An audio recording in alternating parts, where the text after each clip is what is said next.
आज की वीडियो में हम चेस के कुछ बेसिक्स क्वेश्चंस के आंसर्स देखने वाले हैं जो कि बहुत से बिगनर्स प्लेयर्स को नहीं पता होता और आपको जानना ये बहुत ज़रूरी है ताकि आप अच्छी तरह से चेस खेल सके और समझ सके।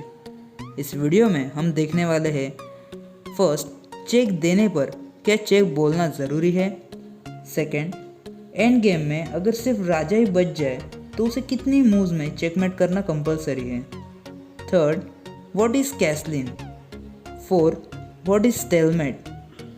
Fifth, what is en passant। हमारा इंट्रो तो रह ही गया। हेलो एवरीवन, मैं हूं शुभम और आप देख रहे हैं puzzle station. Question number 1, check देने पर क्या चेक बोलना ज़रूरी है। इसका ऑफिशियल आंसर है नहीं, लेकिन अगर आप अपने दोस्तों के साथ खेल रहे हैं या फिर कोई लोकल चेस टूर्नामेंट में आप चाहो तो ये रूल रख सकते हो, लेकिन चेस विकिपीडिया के अनुसार चेक देने पर उसे अनाउंस करना ज़रूरी नहीं है।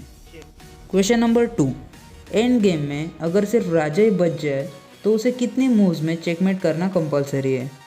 इसका ऑफिशियल आंसर है 50 मूव्स, लेकिन इस रूल में थोड़ा ट्विस्ट भी है।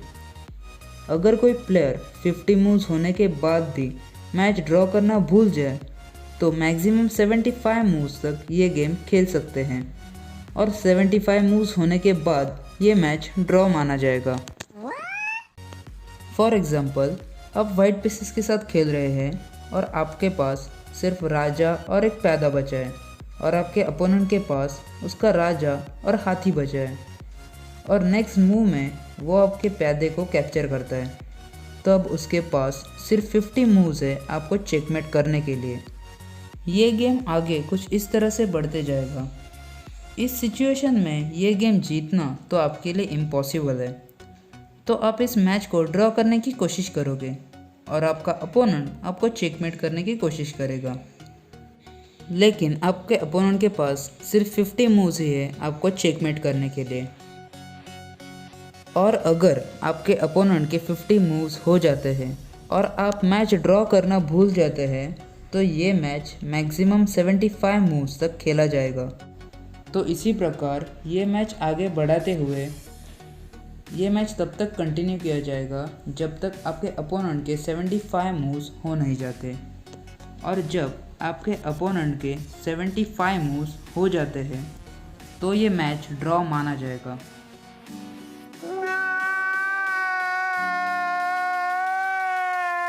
Oh my God! Wow! Question number 3, what is castling. Castling एक मूव का नाम है जो कि राजा और हाथी से खेला जाता है। ये चेस की इकलौती ऐसी मूव है जिसमें एक ही मूव में 2 पीसेस अपनी जगह बदलते हैं। इसके मेनली 2 टाइप्स हैं, king side castling and queen side castling, या फिर इसे long castling and short castling भी बोलते हैं। किंग साइड कैसलिन में ये मूव इस तरह से खेली जाती है एंड क्वीन साइड कैसलिन में ये मूव कुछ इस तरह से खेली जाती है। कैसलिन करते वक्त आपको ये 3 बातें ध्यान में रखनी चाहिए। फर्स्ट, राजा और हाथी के बीच कोई भी पीस नहीं होना चाहिए। ये स्क्वायर्स हमेशा खाली ही रहने चाहिए। सेकंड, राजा और हाथी मैच के शुरुआत से ही उसी जगह चाहिए। अगर वो अपनी जगह चेंज करके वापस अपने जगह आ भी जाए तब भी वो कैसलिन नहीं कर सकते। थर्ड, अपोनेंट के किसी भी पीस का अटैक राजा या फिर इन खाली स्क्वायर पर नहीं होना चाहिए, यानी कि अगर आपको चेक मिला है तब भी आप कैसलिन नहीं कर सकते, लेकिन अगर अटैक आपके हाथी पर हो रहा है तो आप कैसलिन कर सकते हैं। अगर ये तीनों कंडीशन सेटिस्फाई कर रहे हैं सिर्फ तभी आप कैसलिन कर सकते हैं। Question number 4, what is stalemate. Stalemate भी एक तरीके का ड्रॉ है जिसमें ना ही कोई जीतता है और ना ही कोई हारता है। जब प्लेयर के राजा को कोई चेक नहीं होता है और उसके पास खेलने के लिए कोई लीगल मूव भी नहीं होता है तो उसे हम स्टेलमेट कहते हैं।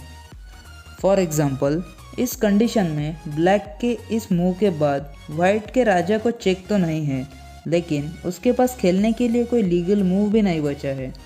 इसी को हम स्टेलमेट कहते हैं। एक और एग्जांपल देखते हैं। वाइट के इस मूव के बाद ब्लैक के राजा को चेक तो नहीं है, लेकिन उसके पास खेलने के लिए कोई लीगल मूव भी नहीं बचा है, तो इसी को हम स्टेलमेट कहते हैं। Question number 5, what is en passant? ये भी एक मूव है जिसे प्यादे से खेला जाता है। इस मूव में अपोनेंट का प्यादा कुछ इस तरीके से कैप्चर किया जाता है। अगर आप वाइट पीसेस से खेल रहे हैं तो ये मूव आप सिर्फ तब यूज़ कर सकते हैं जब आपका प्यादा इस रो में होगा, और अगर आप ब्लैक पीसेस से खेल रहे हैं तो ये मूव आप सिर्फ तब यूज़ कर सकते हैं जब आपका प्यादा इस रो में होगा। लेट्स सपोज आपका प्यादा इस स्क्वायर पर पहुंच जाता है और नेक्स्ट मूव में आपका अपोनेंट अपने प्यादे को इस स्क्वायर पर चलता है, तो नेक्स्ट मूव में आप n% यूज़ कर सकते हैं, यानी कि आप अपने प्यादे को इस स्क्वायर पर चलोगे और उसका प्यादा कैप्चर कर लोगे। ये मूव लेफ्ट साइड में भी सेम इसी तरह से होगी जब आपका अपोनेंट प्यादे को इस स्क्वायर पर चलेगा। अब हम देखते हैं n% मूव हम कब यूज़ नहीं कर सकते। कंडीशन नंबर 1, इस कंडीशन में ब्लैक आपके प्यादे को मारने के बजाय अगर उसके प्यादे को आगे बढ़ाता है, तो इस कंडीशन में आप n% मूव यूज़ नहीं कर सकते। ये मूव आप सिर्फ तभी यूज़ कर सकते हैं जब आपका अपोनेंट उसके प्यादे को 2 स्क्वायर आगे बढ़ाए, ना कि 1 स्क्वायर।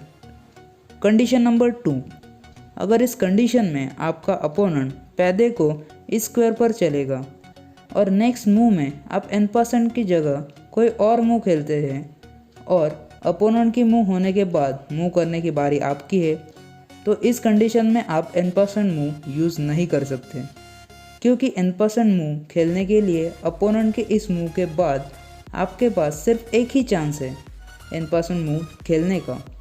अगर आप ये चांस गवा कर कोई और मूव खेलते हैं तो नेक्स्ट मूव में आप n% यूज़ नहीं कर सकते। सेम यही रूल्स ब्लैक पीसेस पर भी अप्लाई होते हैं। मैं आशा करता हूँ कि इन सवालों के जवाब मैं आपको अच्छी तरह से समझा सका हूँ। इस वीडियो को ज़्यादा से ज़्यादा शेयर कीजिए और लाइक, सब्सक्राइब और कमेंट तो आप कर ही देंगे। Thanks for watching.